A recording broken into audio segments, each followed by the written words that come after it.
Bonsoir à tous. Vous me connaissez peut-être toujours pas, mais vous finirez par vous habituer avec ma voix. Si je suis ici avec vous ce soir, ce matin, ce soir ou ce matin, c'est pour aborder ce vaste sujet qu'est la solitude et ses multiples raisons d'être. La dernière fois, on a parlé du fait de ne pas se sentir bien dans sa peau. Tant qu'on y est, je crois que je n'ai toujours pas défini ce qu'est la solitude. L'une des nombreuses définitions que j'ai pu tirer sur le net nous dit que c'est le sentiment d'être seul ou abandonné. Et c'est exactement ce qu'on essaie de déconstruire. Prenons un exemple. Vous venez tout juste de rentrer du boulot. Vous avez eu une journée fatigante et vous avez déjà pris votre souper. De quoi avez-vous besoin en ce moment précis? Réfléchissez bien. Je suis sûre que vous avez déjà trouvé. Tout ce dont vous avez besoin, c'est de vous reposer en paix, surtout si votre journée était chargée niveau socialisation. Ok alors, question rhétorique. Diriez-vous que vous avez besoin d'être seul ou pas? Oui, vous diriez que vous avez besoin d'un peu de moments seul, en tête-à-tête avec vous-même. Mais vous ne considérerez pas cela comme un moment de solitude et vous en profiterez à fond. Je reconnais que mon exemple s'inscrit dans un contexte particulier. Un mélange de fatigue, de boulot, alors évidemment on a envie de se reposer. Et si vous vous mettiez à considérer chaque situation où vous vous retrouvez seul comme un moment de repos ou de détente? Je sais, l'excès entonné. Passer 6 jours d'affilée à rester seul peut rapidement devenir un cauchemar. Alors pourquoi ne pas sortir? Aller prendre de l'air, faire de l'exercice. Vous savez, à propos de ce dont on parlait la dernière fois, des gens qui se sentaient mal dans leur peau, on était sur un plan physique. Eh bien, ce serait peut-être le moment de changer la donne. Attention, on doit s'aimer tel que l'on est, c'est la base. Et tout le monde ne va pas à la salle de sport juste pour avoir une plus petite taille, un joli torse ou une belle paire de fesses.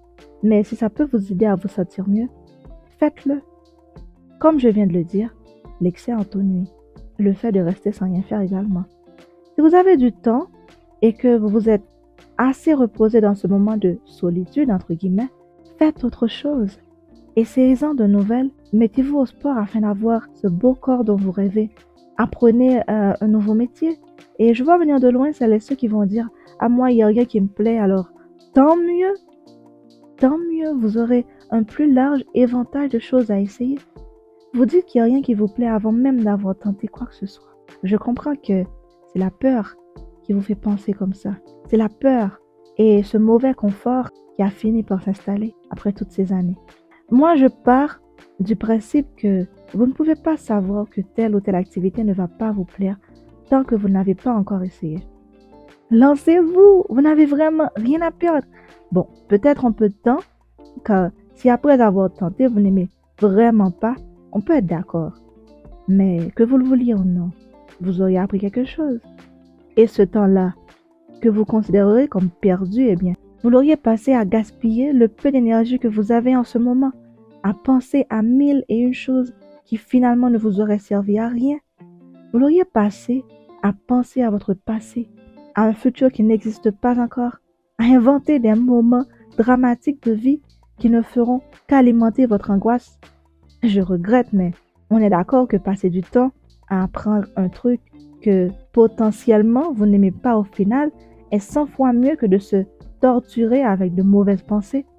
Et au cas où vous finiriez par aimer ce que vous auriez appris, vous auriez fait d'une pierre deux coups.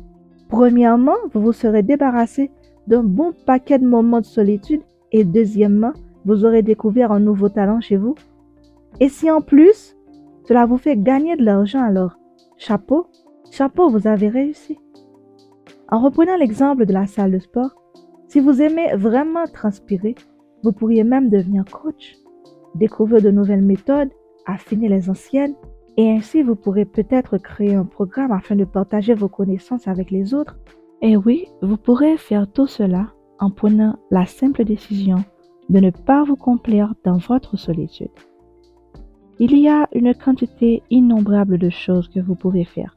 Et je veux croire que si vous choisissez une activité manuelle comme jouer un instrument de musique, du piano, du violon ou dessiner, que ce soit au crayon noir, au crayon de couleur, faire de la peinture, je veux croire que ça aura un meilleur impact sur votre vie. Et soyez persuadés d'une chose, peu importe ce que vous entreprenez, vous pouvez y apporter une touche personnelle parce que vous êtes unique. Vous êtes unique. Malgré les nombreuses cochonneries qu'on a pu vous sortir, croyez-moi, vous êtes unique. Alors, arrêtez de vous concentrer sur le mauvais côté de l'histoire. Je sais, par expérience, que ce n'est pas facile, mais croyez-moi, si vous pouvez vous concentrer sur le mauvais, alors oui, vous pouvez aussi vous concentrer sur le bon. À la base, j'étais venu vous parler d'autres raisons pour lesquelles on serait tenté de ne pas se sentir bien dans sa peau. Et j'ai fini par dire tout ça. Ce n'est pas une coïncidence. Et je pense qu'au point où vous en êtes, il est grand temps de changer la donne. Il est grand temps d'avancer. Et surtout, il est grand temps de commencer à croire en vous. Moi, je crois en vous. Je vous remercie.